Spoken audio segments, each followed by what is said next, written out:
Hey everyone, it's Ivan, kitbadger.com, out here to bring you another gear review. And today, I'm talking about this little guy right here, which is the M-LOK Pivoting QD flashlight mount by Bobro Engineering. So, 30,000 foot view, what is it? Exactly what it sounds like. QD, and it can come on and off quickly. M-LOK, meaning it mounts to M-LOK, and pivoting, meaning it pivots, and it's a flashlight mount. So what does all that mean in practical purposes? Well, with respect to QD, you can very quickly detach said mount from M-LOK. And as far as pivoting, basically, I'll go over that in a second. And of course, yes, it is a flashlight mount. Mounts up to any of your Surefire like scout lights, as well as I believe Streamlight, Protac, and pretty much any Modlite body. So it does all of those things. I'll go over the details real quick right now.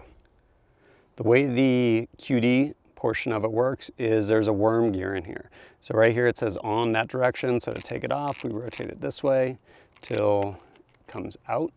And on the back here, if we start to close it some, we can see it better.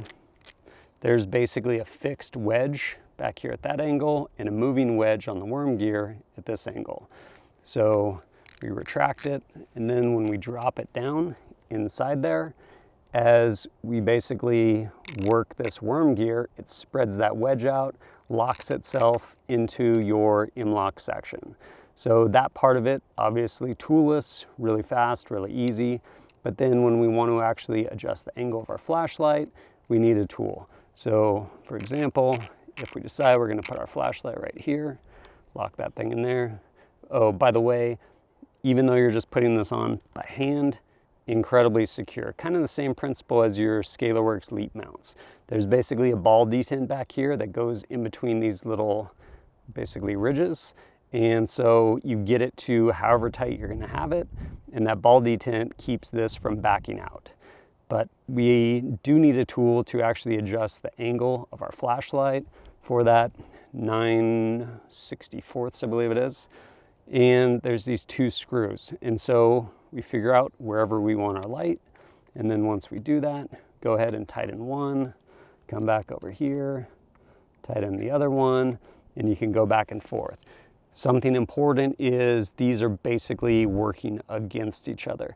So as you start to tighten them, it just gets really, really tight, locking this in, so that once they get really tight, you won't have any play whatsoever in the light body from wherever you happen to get it. So obviously, if I was doing it in earnest, tighten this thing up more, tighten this one up a little bit more, and now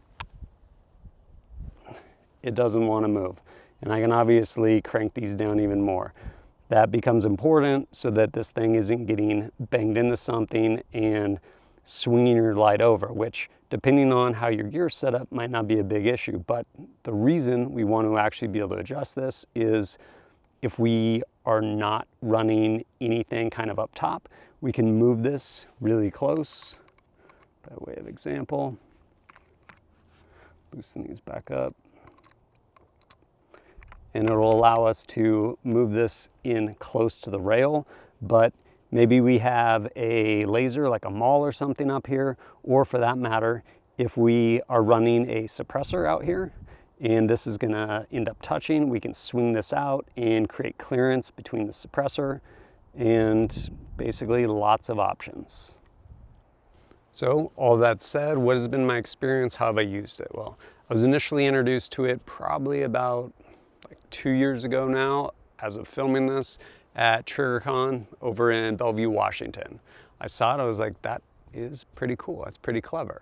So I ended up basically getting one of these and putting in time with it. Again, for me personally, value on two fronts. One, as I mentioned, being able to adjust this, so if I am running a laser or if I am running a suppressor, I can move this off or bring it back, bring it even closer to the actual handguard itself, totally depending on what I'm doing. But then the other side of it is, on a certain level, lights are expensive. And there's a lot of things that maybe you don't want to move back and forth because you don't want to have to re-zero them, like optics. But as far as lights go, especially good lights that are oftentimes pretty expensive. Basically, you end up pulling this pressure pad off, and then over here,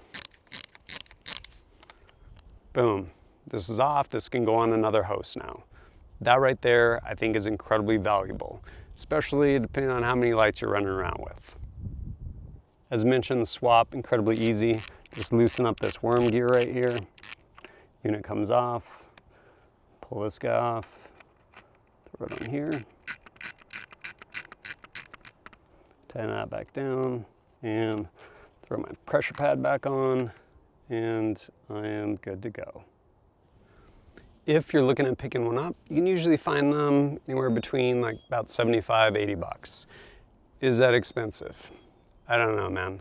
They're actually engineered, machined here in the US.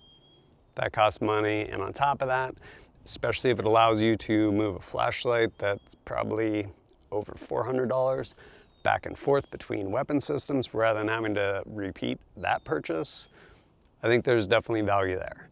But overall, definitely been happy with it, especially very quickly, toolless, being able to move it back and forth between different hosts. For me personally, that's been a huge part of it. But if you have an experience with them, let me know how it's been for you. And if you appreciate my content and want to support it, a number of different ways to do so, whether it's liking and sharing videos or picking up shirts over at teespring.com, or of course, support me directly through Patreon, where you also have access to our Discord. I'm active over there, happy to answer any of your questions. Probably not in the comments section, but active over there on Discord. And as always, thanks for joining us at kitbadger.com. Look forward to seeing you next time.